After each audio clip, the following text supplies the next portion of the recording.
Qatar ദേശീയ football ടീമിന്റെ പുതിയ പരിശീലകനായി സ്പാനിഷുകാരൻ ലൂയി ഗാർഷ്യയെ നിയമിച്ചു. ഏഷ്യൻ കപ്പ് ഫുട്ബോൾ കിരീടം നേടിക്കൊടുത്ത മാർക്വേസ് ലോപ്പസിനെ ഒഴിവാക്കിയാണ് സഹപരിശീലകനായിരുന്ന ലൂയി ഗാർഷ്യയെ പുതിയ കോച്ചായി പ്രഖ്യാപിച്ചത്.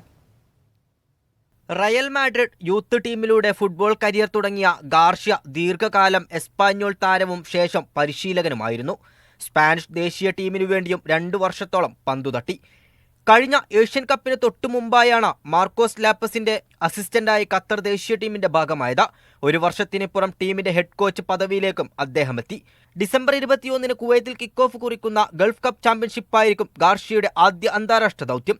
UAE, കുവൈത്ത്, ഒമാൻ എന്നിവരടങ്ങിയ ഗ്രൂപ്പ് എയിലാണ് ഖത്തർ മത്സരിക്കുന്നത്. ഇറാഖാണ് നിലവിലെ ജേതാക്കൾ. 2026 ലോകകപ്പ് യോഗ്യതാ റൗണ്ടിൽ കനത്ത തോൽവികൾ വഴങ്ങിയ ഖത്തറിന് മുന്നോട്ടുള്ള യാത്രയും വെല്ലുവിളിയാണ്. Media 1 Doha.